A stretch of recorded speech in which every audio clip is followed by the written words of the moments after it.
जितने आस्था चैनल पर कथा सुन रहे हो, जितने फेसबुक और यूट्यूब पर सुन रहे हो, बहुत सावधानी से सुनना। श्रीफल देखा होगा, नारियल में पीछे की ओर जहां से जटा होती है और पकड़ के जहां से फोड़ते नारियल को, उस जटा के पास में 3 छिद्र होते हैं। शंकर भगवान को पूर्णता में देने वाला और शंकर भगवान के द्वारा संकट हरने वाला एक फल, वो कहलाता श्रीफल। उस श्रीफल में, उस फल में, उस नारियल में 3 नेत्र होते हैं। नारियल का जहां जटा होती है, जहां से पकड़कर फोड़ते हैं, उसके उस तरफ देखेंगे 3 नेत्र मिलेंगे, 3 छिद्र मिलेंगे, वो 3 चक्षु हैं। शंकर के 3 नेत्र हैं। और कितना सुंदर लिखा है महाराज, स्कंद पुराण के अंतर्गत वर्णन किया है, भविष्य पुराण के अंतर्गत स्मरण किया है। जितने भाई बहन सुन रहे हैं बड़े ध्यान से सुनना महाराज। श्रीफल जो नारियल आप कलश पे रखते हो, जो नारियल आप मंदिर में ले जाते हो, पूजन करते हो, तो 3 चक्षु नारियल, 3 नेत्र वाला नारियल, अर्थात नारियल की जहाँ जटा होती है वहां उसके 3 नेत्र होते हैं। तो महाराज शिव पुराण कहती है, स्कंद पुराण कह रही है, तो उसको शुक्रवार पड़े, तो शुक्रवार वाले दिन उस नारियल को एक बेलपत्री के साथ में महाराज अंदर तिजोरी में या अलमारी में, या आपकी जहां बरकत होती है, दुकान का जहां व्यापार व्यवसाय चलता है, अलमारी होती है या गुल्लक होती है या तिजोरी होती है या अलमारी होती है, उसमें उसको रख दिया जाता है। और रखने के बाद में दूसरा दिन और शनिवार के दिन उसको निकाल लो, और निकालने के बाद उसको पूरे घर में घुमाने के बाद में श्री गणेश जी के मंदिर में, जो भी तुम्हारे घर में, तुम्हारे गांव में, तुम्हारे नगर में जो गणेश जी का मंदिर हो, उस मंदिर में ले जाकर उसको रखी आई। वहां से मात्र 1 दुर्बा लेकर आई, गणेश जी महाराज की चढ़ी हुई केवल 1 दुर्बा, और उस दुर्बा को दरवाजे की देहली पर छुलाकर उस दुर्बा को अपनी अलमारी में, अपनी तिजोरी में उसी दिन रख दो जिस दिन लेकर आए महाराज। कभी जिंदगी में लक्ष्मी की कमी नहीं आ सकती। कहते हैं जिसका व्यापार ना चले, व्यवसाय ना चल रहा हो, बहुत ज्यादा कष्ट में जीवन निकल रहा हो और बहुत ही ज्यादा तकलीफ हो रही हो, तो धतूरे को हल्दी में डुबोकर शंकर भगवान को 12 बजे समर्पित करें।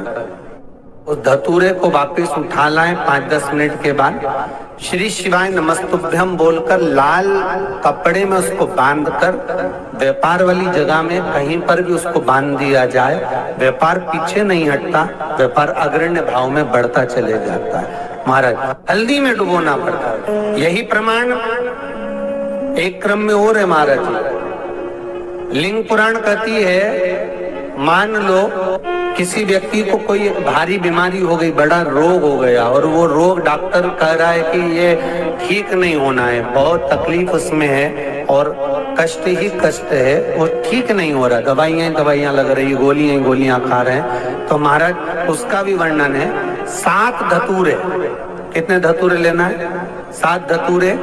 7 धतूरे लेकर, एक धतूरे में मूली, लच्छा, नाड़ा लपेट कर, चंद्रमौली भगवान का स्मरण कर कर उस मौली को लपेट कर, 6 धतूरे में हल्दी लगाकर शंकर भगवान की जो जलाधारी है, जलाधारी में आपको पहले भी वर्णन किया है, शंकर भगवान का ये शिवलिंग है, ये जलाधारी है, ये भगवान का जल निकलने का स्रोत, चरणारविंद का भाव।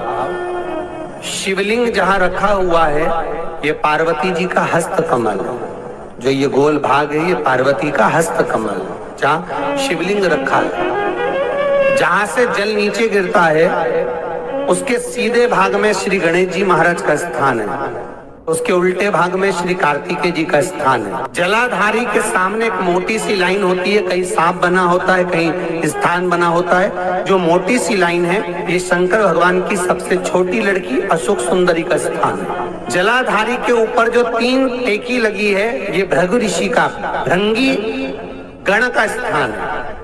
इसके ऊपर जो कलश है, कलश में जो पानी भरा जाता है, वो पानी जो बूंद बूंद नीचे गिरता है, ये शंकर भगवान की 5 लड़कियों का स्थान है। जया, विषहरा, सामरीबारी, धोतली और देव, ये 5 लड़कियों का स्थान है। शंकर भगवान का संपूर्ण परिवार शिवलिंग के सामने से जहां से जल चालू होता है गिरने के लिए नीचे की ओर जब जल जाता है, उस स्थान पर भगवान शंकर के सारे गणों का स्थान है। फिर जब जल बहकर सामने की ओर जाता है, जितनी दूर तक जल जाता है उतनी दूर तक भगवान शंकर के उस जल भाग को ग्रहण करने के लिए 33 कोटि देवताओं का स्थान है। इसलिए उस जल को हम लांघते नहीं है, क्योंकि वहां 33 कोटि देवता विराजमान रहते हैं महाराज। तो जो बीमारी डॉक्टर ने बता दी और बहुत बड़ा रोग हो गया और शरीर में कष्ट है, ठीक नहीं हो रहा, चाहे लीवर से जुड़ा हो, चाहे किडनी से जुड़ा हो, चाहे कैंसर से जुड़ा हो,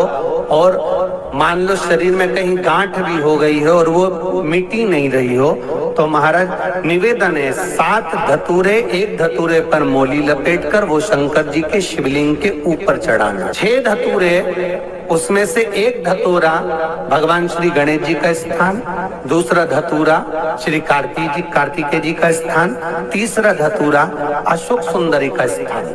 महाराज शंकर भगवान की जगदम्बा जी के हस्त कमल के ऊपर एक धतूरा।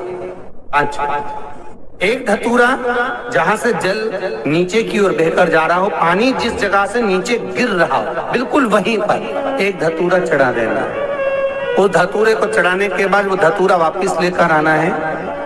अवधूतेश्वर महादेव का नाम लेकर या चंपेश्वर महादेव का नाम लेकर उस धतूरे को जो बीमार व्यक्ति है उसका स्पर्श कराकर बेलपत्री के पेड़ के नीचे पटकवा देना है महाराज। धीरे धीरे रोग में आराम मिलना प्रारंभ हो जाता है, औषधियां धीरे धीरे समाप्त हो जाती हैं और व्यक्ति स्वस्थ हो जाता है। आज भी नियम है, जिस लड़के लड़की का विवाह नहीं हो रहा हो, शादी नहीं हो रही हो, बहुत परेशान हो गए, कहीं मंगल है, कहीं राहु है, कहीं केतु है, कहीं कालसर्प दोष है, कहीं कुछ है, बच्चे बच्ची का विवाह नहीं हो रहा, बार बार देखने आते हैं पर विवाह पक्का नहीं होता, कुछ ना करिए, चंदन की 3 बिंदियां और उस अशोक सुंदरी के स्थान पर आप कर लगवा दीजिए और उसी 3 बिंदी में से थोड़ा थोड़ा सा चंदन जहां पर लड़का लड़की सोते हैं उस कमरे में लगवा दीजिए। 6 महीने के अंदर विवाह पक्का हो जाता। अशोक सुंदरी और अशोक सुंदरी का प्रमाण भी बड़ा सुंदर है। एक बात याद रखिए, अशोक सुंदरी के लिए बहुत सुंदर बात कही गई। जिसको काया का रोग हो जाता है, काया सफेद हो जाती है या चमड़ी सफेद पड़ने लगती है या काली पड़ने लगती है या नेत्रों के नीचे कालापन आ जाता है, उसके लिए भी अशोक सुंदरी का ही पूजन किया जाता है। अशोक सुंदरी शंकर जी पे जल ना चढ़ा, नीचे लगाओ पात्र और जहां अशोक सुंदरी वाली लाइन है, जिसकी आंखों में कालापन आ जाए, नेत्रों के नीचे कहीं सफेद चमड़ी पड़ जाए, कहीं चर्म रोग हो जाए और कहीं फुल्कियां शरीर की निकलने लगे, कहीं कोई भी शरीर का चर्म रोग हो, उसमें अशोक सुंदरी वाली जगह पर दूध और जल दोनों को चढ़ाया जाता है। दोनों को चढ़ाकर उसको पात्र में झेला जाता है। शाम के समय इसी जल को उठाकर शाम पड़ते समय बिल्कुल संध्या के समय पर पानी में मिलाकर इससे स्नान कर लिया जाता है। चर्म रोग समाप्त हो जाता है। जो ब्याज बट्टे का काम करते हैं ना, उधारी पैसा दे देते हैं और पैसा नहीं आता है या दुकान पे से पैसा उधार देना है, उनको विशेष ध्यान रखना चाहिए अशोक सुंदरी का। बहुत अशोक सुंदरी का बिल्कुल ध्यान रखना चाहिए। जो उधार पैसा दें या उधार सामान दें, उसको अशोक सुंदरी का बड़ा स्मरण करना चाहिए। किसी को रुपया उधार भी दे रहे हैं तो अशोक सुंदरी के नाम की 1 लौंग, पैसा देने से पहले 1 लौंग अशोक सुंदरी के नाम की मुंह में रखकर खा ले और जिस व्यक्ति को पैसा उधार दे रहा है उससे बात करके फिर उधार पैसा दे। वो पैसा आपका वापस आएगा, ये गारंटी है। उसके बाप को देना पड़ेगा, नहीं देगा तो अशोक सुंदरी उसको खींच के लाएगी पर पैसा आएगा। ये अशोक सुंदरी का प्रमाण है।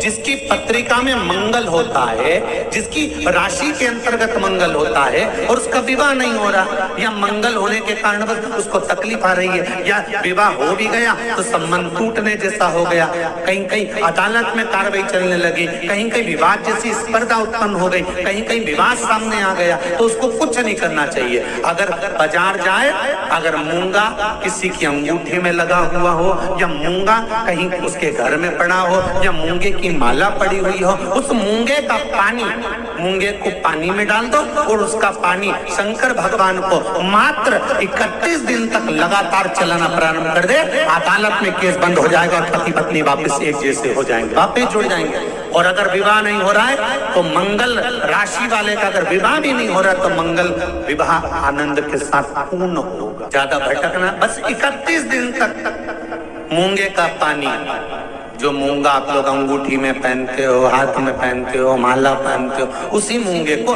पानी में डालकर उसका जल शंकर को चढ़ाना प्रारंभ कर दो। गौ माता के घी का बड़ा महत्व है जी, बहुत ध्यान देना। गौ माता के दूध से निर्मित, वो भी देसी गाय हो, आज के जमाने में देसी गाय भी मिलना मुश्किल है। देसी गाय के द्वारा निर्मित घी दरवाजे के बाहर, अगर तुम्हारे घर में बहुत अशांति हो रही है, क्लेश हो रहा है, घर में शांति नहीं है, तो गाय के घी की एक बिंदी भी अगर दरवाजे के बाहर मात्र अशोक सुंदरी वाली जगह पर घी को लगाकर उस हाथ की बिंदी को दरवाजे पर लगा दिया जाता है तो घर में से क्लेश समाप्त हो जाता है। जैसे कहते हैं ना, मेरे को अच्छा नहीं लग रहा, बेचैनी हो रही है, मुझे ऐसा लग रहा है कुछ बुरा होने वाला है, घर में अशांति हो रही है, मन अच्छा नहीं लग रहा, मेरा रहने का मन नहीं कर रहा, बाहर निकलो तो अच्छा लगता है, घर में जाओ तो अच्छा नहीं लगता, व्यापार में काम अच्छा नहीं लग रहा, व्यापार अच्छा नहीं चल रहा, जिसके मन में लगता है कि मेरे मन से मुझे अच्छा नहीं लग रहा, मन में अशांति लग रही है, मन में अच्छा नहीं लग रहा, उसको देसी गाय का घी अशोक सुंदरी वाली जगह, अशोक सुंदरी वाली जगह जानते हो ना सब लोग, ये शिवलिंग समझ लेना जरा अच्छे से। शिवलिंग, ये गोल जो भाग है, ये माता पार्वती जी का स्थान, ये जो चरण है जहां से पानी बाहर बहता है, राइट भाग में गणेश जी, लेफ्ट में कार्तिकेय जी।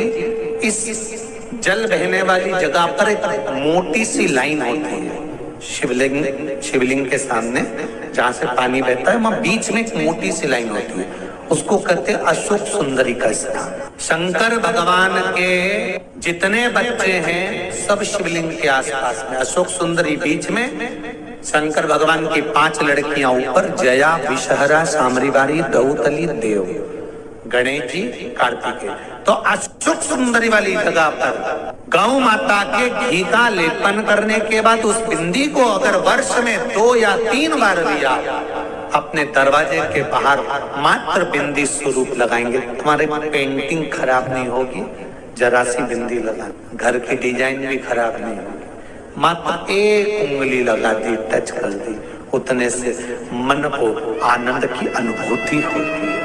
जिसको लग रहा हो कि मेरे मन को अच्छा नहीं लग रहा, बेचैनी हो रही है, वो आज भी कर देख लेना और पत्र लिख कर भेज देना, 7 दिन के अंदर बेचैनी बंद हुई कि नहीं हुई, मन को अच्छा लगना प्रारंभ हुआ कि नहीं। आज भी प्रमाण है, सोमेश्वर महादेव का नाम लेकर किसी के शरीर में कोई बीमारी हो गई है, चर्म रोग हो गया, चमड़ी सफेद पड़ गई हो, या काया में कोई ऐसा रोग हो गया कि फुकलियां निकलना चालू हो गई, या चर्म रोग हो गया, कुछ मत करिए, अलोनी गोबरी लीजिए, गोबरी मतलब कंडा, अलोना कंडा गाय पोटा करती है, वो सूखे हुए कंडे को लेकर जला लीजिए। जलाने के बाद में उस कंडे की राख को सफेद वस्त्र में ले लीजिए और ब्रह्म मुहूर्त में स्नान कर जाकर उस भस्म को शंकर भगवान पर जाकर सोमेश्वर महादेव का नाम लेकर चढ़ाइए। सोमेश्वर महादेव का नाम लेकर चढ़ाकर उस भस्म को वापस उठा लीजिए। भस्म उठाकर उसको लेकर आ जाइए। संपूर्ण